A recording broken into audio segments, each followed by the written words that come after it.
Good evening friends. आज जो मैं केस इनकम टैक्स का डिस्कस करने जा रहा हूँ वो एक यूनिक केस है। इस केस में डिपार्टमेंट ने एक पर्टिकुलर एक्सपेंडिचर के बारे में ये कहा जो कि एसएससी ने अपना कैपिटलाइज़ किया था कि ये खर्चा कैपिटलाइज नहीं होना चाहिए, ये रेवेन्यू एक्सपेंडिचर है। जनरली उल्टा होता है कि डिपार्टमेंट ये कहता है कि नहीं जी ये खर्चा कैपिटल एक्सपेंडिचर है और एसएससी ये कहता है कि ये खर्चा रेवेन्यू एक्सपेंडिचर है। ये केस सुप्रीम कोर्ट तक ट्रैवल किया। केस का नाम है Challapalli sugars limited versus commissioner of income tax और ये केस 1959-60 का है। केस के तथ्य इस तरीके से हैं कि एसएससी जो है उसका शुगर मिल्स का काम था। एसएससी ने शुगर मिल्स को एस्टेब्लिश करना था, इसलिए उसने लोन लिया। तो जब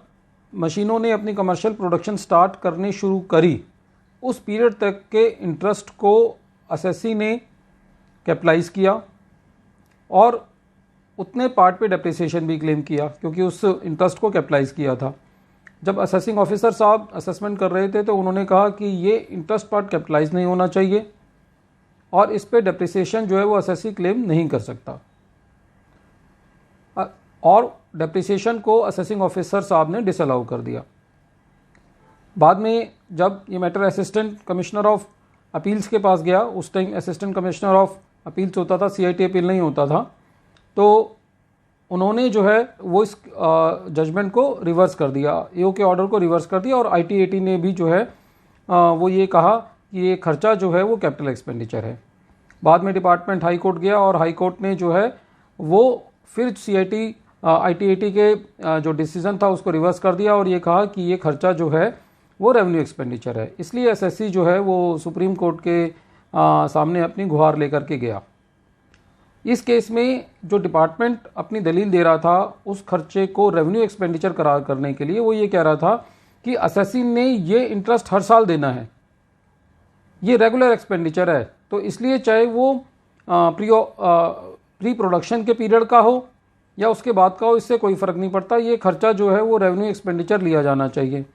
और दूसरा जो है वो डिपार्टमेंट ने ये दलील दी कि यदि इस खर्चे को कैपिटलाइज कर दिया जाएगा तो ये असेट की कॉस्ट को एक्चुअल में बढ़ा देगा। यदि एसएससी ने ये मशीन लोन लेकर के नहीं ली होती तो इसकी कॉस्ट कुछ और होती, और यदि उसने ये लोन लेकर के ये मशीनरी ली है तो इसकी कॉस्ट जो है वो बढ़ गई है। तो इसलिए खाली लोन लेने या ना लेने से किसी असेट की कॉस्ट नहीं बढ़ सकती। तो डिपार्टमेंट के ये दो पक्ष थे इस एक्सपेंडिचर को, इस इंटरेस्ट को रेवेन्यू एक्सपेंडिचर में ले जाने के। इसके उलट जो एसएससी ने अपनी बात कही वो ये कही कि साहब ये एक्सपेंडिचर जो है ये रेवेन्यू एक्सपेंडिचर इसलिए है क्योंकि प्री प्रोडक्शन के पीरियड का जो इंटरेस्ट है वो कैपिटलाइज इसलिए होना चाहिए क्योंकि अकाउंटिंग प्रिंसिपल ये कहता है कि वो सारे खर्चे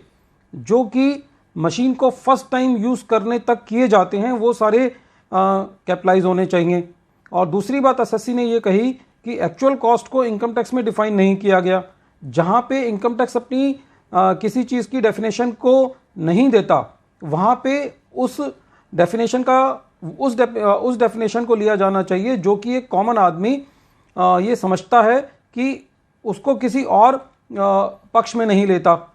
जैसे कि फॉर एग्जांपल कि ये अकाउंटिंग का एक जनरल सिद्धांत है कि वो सारे खर्चे जो कि एसेट को फर्स्ट टाइम यूज़ करने के लिए ज़रूरी होते हैं वो सारे खर्चे जो हैं वो कैपिटलाइज किए जाने चाहिए। एसएससी ने अपनी बात को रखने के लिए कुछ खर्चों का एग्जाम्पल भी दिया, जैसे कि आर्किटेक्ट की फीस जो है जो बिल्डिंग बनाने के लिए दी जाती है वो भी कैपिटलाइज की जाती है बिल्डिंग की कॉस्ट में। वो सारी वेजेस, सैलरी, इंस्टॉलेशन एक्सपेंसेस जो कि मशीन को फर्स्ट टाइम यूज़ करने के लिए ज़रूरी होती हैं वो भी कैपिटलाइज की जाती हैं। जो भी वकील के खर्चे होते हैं, लीगल चार्जेस होते हैं, डॉक्यूमेंटेशन चार्जेस होते हैं, जो कि स्टैम्प ड्यूटी चार्जेस होते हैं, जो कि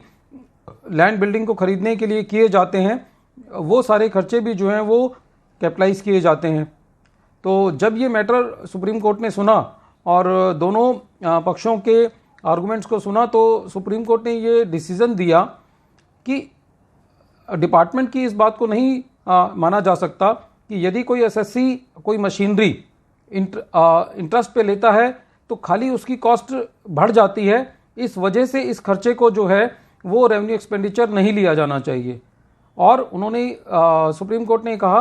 कि ये एक जर्नल पैरेलेंस है और ये अकाउंटिंग प्रिंसिपल है जो कि बिल्कुल well established principle of accounting है इंस्टीट्यूट ऑफ चार्टर्ड ICAI का, जो ये कहता है कि वो सारे खर्चे जो कि मशीनरी को फर्स्ट टाइम यूज़ करने के लिए ज़रूरी होते हैं वो सारे खर्चे जो हैं वो कैपिटलाइज किए जाने चाहिए। इसलिए सुप्रीम कोर्ट ने इस केस के अंदर एसएससी की बात को माना और उन्होंने कहा कि जो एसएससी ने डेप्रिसिएशन क्लेम की है इंटरेस्ट पार्ट पे जो कि मशीनरी का हिस्सा बना है वो ठीक क्लेम की है और एसएससी के फेवर में ये डिसीजन दिया। तो फ्रेंड्स, आई होप दैट कि the principles which has been laid down by the supreme court in this case will be useful for we people for deciding whether a particular expenditure is a capital expenditure or a revenue expenditure, because in many routine cases this happens that the assessee takes the loan for acquiring the fixed assets. So in those cases we have to capitalize the interest for the period up to the date of the actual production by the assessee. So this case is very important and I hope that you will like this case, and if you want to get the deliberations